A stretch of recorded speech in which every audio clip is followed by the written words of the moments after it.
안녕하십니까. 독신 임성관입니다. 네, 잘 듣고 계시죠?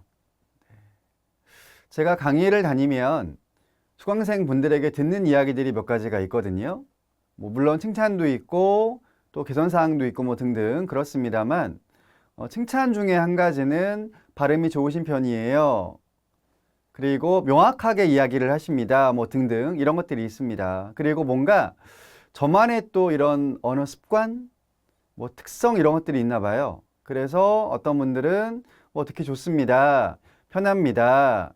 선생님만의 매력이 있는 것 같아요. 이런 이야기를 하기도 하시는데 아마 여러분들께서도 들으시다 보면 그런 부분들을 발견하시지 않을까.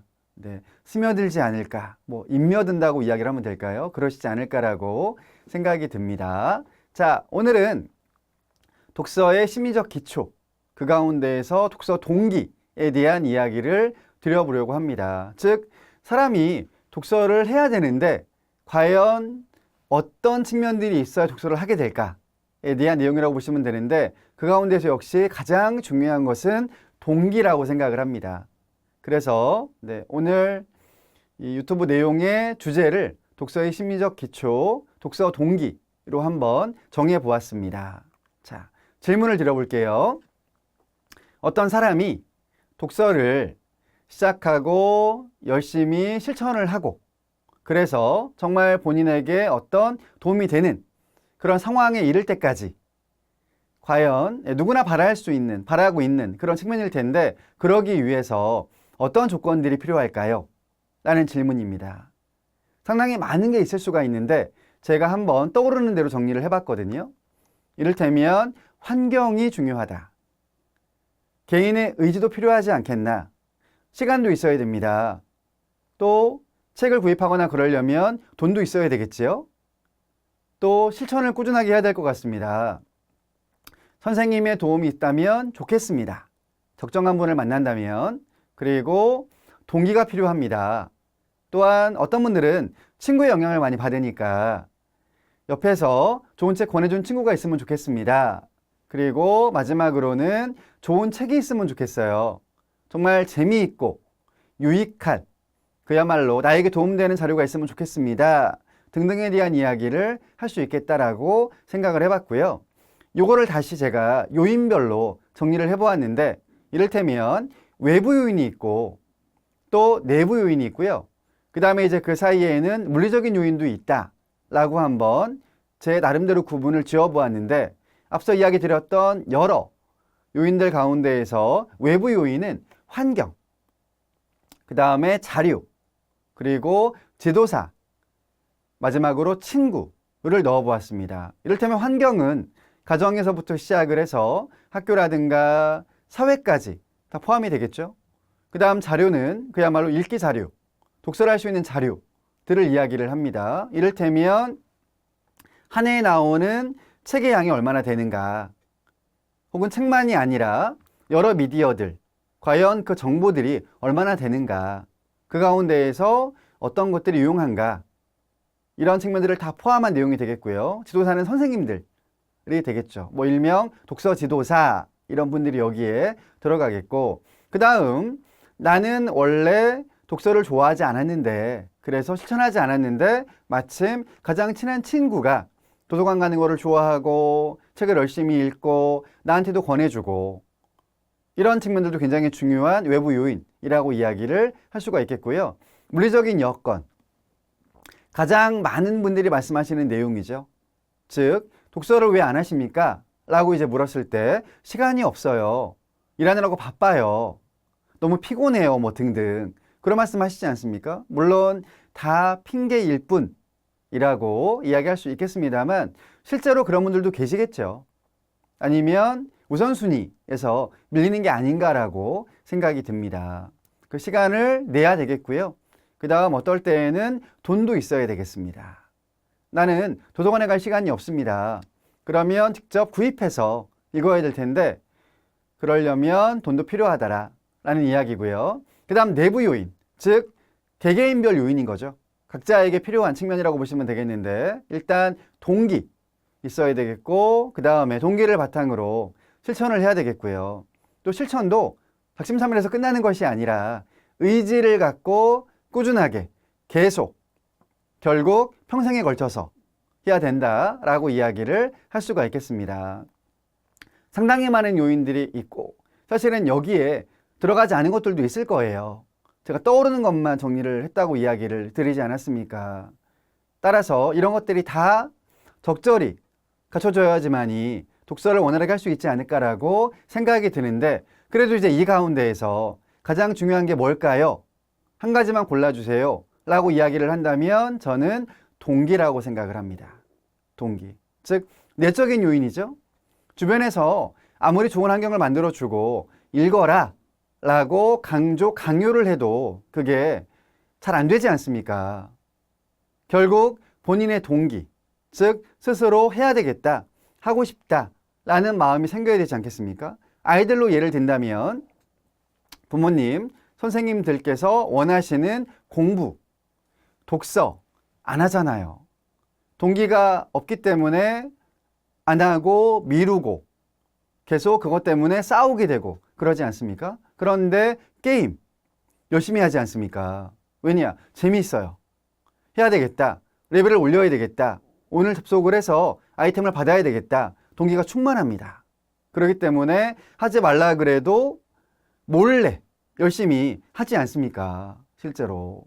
동기의 차이라고 생각을 합니다. 따라서 동기가 가장 중요하다라고 저는 생각을 하는데 방금 이야기 드린 바와 같이 동기는 내적, 외적으로 구분을 지을 수가 있는데 동기에 대한 정의를 내려보자면 어떤 일이나 행동을 일으키게 하는 계기라고 설명을 하고 있습니다. 따라서 일단 외적인 측면들 먼저 불러일으키는 것도 필요하겠고요. 또 환경이 갖추어지게 되면 자연스럽게 내적인 동기가 생기는 경우도 있단 말이죠. 물론 사람마다의 차이가 있습니다만 일단 내적인 동기는 스스로 일으켜야 되는 거니까 아직은 요원하다면 외적인 것부터 먼저 일으켜주고 자연스럽게 내적인 부분도 추구해보자 라는 이야기가 되겠습니다. 자, 지금 보시는 내용도 제가 정리한 건데 독서 동기 흐름도 라고 하는 게 되겠습니다. 즉 독서 동기가 태뇌부터 시작을 해서 노인에 이르기까지 즉 인간의 발달 단계를 구분을 지은 거죠. 그랬을 때 과연 동기가 어느 정도나 있을 것인가에 대한 것들을 간단하게 정리를 해본 것입니다. 자, 우선 태뇌부터 먼저 이야기를 드려보자면 사실 우리나라는 역시 과거로부터 태교를 굉장히 중요하게 여겼죠. 지금도 물론 마찬가지입니다. 즉 임신부들께서는 앞으로 태어날 이 자녀를 위해서 굉장히 많은 정성을 들인다는 이야기예요. 인성도 훌륭하고 학습이든 등등의 역량이 높은 아이로 태어나게 하고 싶은 바람이 있으신 거죠. 그래서 태교 독서 굉장히 많이 하시죠. 그러니까 즉 좋은 것만 보고 좋은 것만 듣고 좋은 것만 먹고 등등 그래서 정말 아이에게는 좋은 것만 주고자 하는 그런 노력들을 태교라고 이야기를 할 수가 있겠는데 오래전부터 복중내 아이를 위해서 책을 읽는 그렇죠. 뭐 태교 신기 이런 책이 있었던 것도 전해집니다. 그때부터 이미 독서가 시작이 된다라고 이야기를 할 수가 있겠는데요. 따라서 아이들은 이때는 의지를 발휘할 수가 없죠. 엄마가 읽으면 무엇인가를 들으면 자연스럽게 태초를 통해서 뭐 들을 것이다 라고 우리는 상상을 하기 때문에 당연히 부모님들에 따른 차이가 있긴 하겠습니다만 어쨌든 태뇌에서의 독서 동기는 높을 수밖에 없다. 내가 원하지 않았더라도 라고 이야기를 하면 되겠습니다. 자, 그 다음 이어서 영유아기로 넘어가는데 마찬가지로 결론부터 이야기를 드리면 독서 동기는 높다 라고 이야기할 수 있습니다. 특히 부모님들께서 독서를 좋아하는 사람들이고 실천을 많이 하고 있다. 그래서 자녀들을 데리고 도서관에도 가시고 서점에도 가시고 집에서도 도서관처럼 꾸며놓고 함께 앉아서 책을 읽고 뭐 읽어주고 등등 실천을 하고 계시다라고 한다면 그 아이들의 동기는 높을 수밖에 없다라고 이야기를 합니다. 왜냐하면 아이들은 자녀들은 부모들에게 사랑받고 싶어하는 마음이 있죠. 인정을 받고 싶어 합니다. 그런데 내 부모가 책 읽는 거를 좋아하는 사람들이면 당연히 책을 읽었을 때 칭찬을 받겠죠.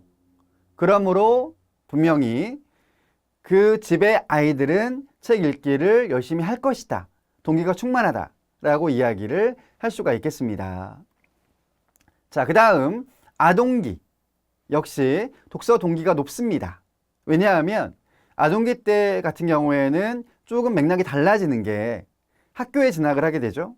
그럼 이제 독서 교육, 독서 지도라고 하는 그 상황에 놓이게 됩니다. 또한 학교에서는 학생들에게 의무적으로 독서를 부여를 하고 있죠. 과제로 부여를 하고 있습니다. 이를테면 독서록을 써보세요. 학교마다 좀 차이가 있긴 합니다만은 몇 권의 책을 읽고 그에 따른 감상을 적어오면 권수를 헤아려서 금장, 은장, 동장과 같은 시상을 하고 있기도 합니다. 따라서 사실 그 상을 받기 위해서라도 나는 원래 책 읽기를 좋아하지 않는 그런 사람인데 그럼에도 선생님의 강조, 부모님의 강요 이런 것들이 더해지면서 저 시기도 아직까지는 독서 동기를 유지할 수밖에 없다라고 이야기를 해야 되겠습니다. 물론 우리가 바라기로는 자발적인 동기로 인해서 즉 선생님이나 부모님이 시키지 않아도 스스로 책도 빌려오고 열심히 읽고 글도 쓰고 그러면 참 좋겠습니다. 그리고 이제 이게 습관화가 되어서 평생 동안 책을 친구로 삼아서 읽으면 좋겠다라는 바람을 갖고 있죠. 네, 그런데 모든 아이들이 그럴 수는 없습니다. 네. 그래도 초등학교 시기만이라도 열심히 했다. 또 그러면서 즐거움을 느꼈다. 뭔가 본인이 필요한 정보들을 얻는 경험을 했다. 라고 한다면 그것도 충분하고 그 다음에 그런 경험들이 결국 나중에라도 필요할 때 책을 찾을 수 있는 그런 계기는 되지 않을까라고 생각이 듭니다. 자, 그 다음 이어서 청소년기가 나오는데 이제 이때부터는 의무적인 독서라고 하는 개념이 점점 줄어들게 되죠. 즉 그 말인즉슨 자발적인 독서가 필요한 시기로 진입을 했다라고 이야기를 할 수가 있는데 문제는 자발적인 그 측면이 동기와 연결을 시켰을 때 낮아질 가능성이 높다는 거죠. 실제로. 물론 여전히 뭐 진로에 대한 측면이라든가 뭐 수행평가라든가 생기부라든가 뭐 등등 이런 쪽과 연결을 시킨다면 네, 조금 더 학생들이 즉 중학생, 고등학생들이 읽을 수밖에 없을 것이다 라고 이야기를 하기도 하겠습니다만 자꾸 달라지는 입시제도 또한 뭐 생기부에 독서가 들어가냐 마냐 뭐 등등 이런 부분들의 차이 때문에 독서를 조금 더 하게 되는 경향 아니면 그렇지 않는 경향으로 바뀌고 있는 면도 분명히 있습니다. 그런데 아무튼 정리를 하자면 아동기에 비하면 청소년기로 갔을 때 독서를 덜 할 수밖에 없다. 덜 하게 된다. 특히 중학교 들어가고 고등학교 들어가게 되면 점점 줄어들게 되는 것들도 독서 실태 조사 결과를 보게 되면 확인할 수가 있는 상황입니다. 그 말인즉슨 동기가 떨어진다 라고 이야기를 해야 되겠고요. 반면 그러면 저 시기에는 더 중요하게 여기는 게 무엇이 있느냐? 학습 성적이죠. 실제로. 왜냐하면 그걸 바탕으로 고등학교, 대학교, 즉 상위 학교로 진학을 해야 되기 때문에 성적에 조금 더 의미를 두는 그런 동기가 생기게 됩니다. 자, 그 다음 성인기, 노인기 같이 묶어서 이야기를 드리겠습니다. 왜냐하면 노년기, 노인은 이 성인기의 전기, 중기, 후기로도 구분을 짓단 말이죠. 그랬을 때 후기가 노인, 노년기이기 때문에 같이 이야기해도 되겠습니다. 성인들은 누가 강요하지 않죠. 그러니까 물론 지금도 직장 내에서의 독서를 하시는 분들이 계실 거예요. 이게 직장 경영의 한 측면으로 독서 경영이라고 하는 것을 실천하는 곳들이 있죠. 그래서 독서한 양을 인사고과에 반영하는 곳도 있습니다. 그런데 모든 곳들이 그러진 않기 때문에 범위를 다시 좀 넓혀보자면은 결국 성인기 이후에는 자발적인 독서, 자기가 원해서 필요할 때 한다는 이야기인 거죠. 그러므로 동기가 더 낮을 수밖에 없습니다. 그러니까 물론 필요하신 분들은 열심히 독서를 계속 하실 겁니다. 하지만 상대적으로 1년 동안에 독서를 한 권도 하지 않는 분들 상당히 많다라고 이야기하지 않습니까? 그만큼 성인기 이후로 가게 되면 독서 동기가 떨어지게 된다. 필요하게 되면 그때 읽게 된다라고 이야기를 할 수가 있겠습니다. 자, 이와 같은 흐름도 제가 정리를 한 내용이기 때문에 정설이라고 할 수는 없겠습니다만 어쨌든 이와 같이 흐름이 이어지기 때문에 어쨌든 중요한 것은 계속 동기를 갖게 만드는 것, 스스로 갖는 것, 그게 제일 중요하다라고 이야기를 할 수가 있겠습니다. 자, 구독, 좋아요, 알림 신청, 그리고 댓글창에 질문과 들으신 소감 아니면 제안사항 남겨주시면 감사하겠습니다. 이상입니다. 마치겠습니다.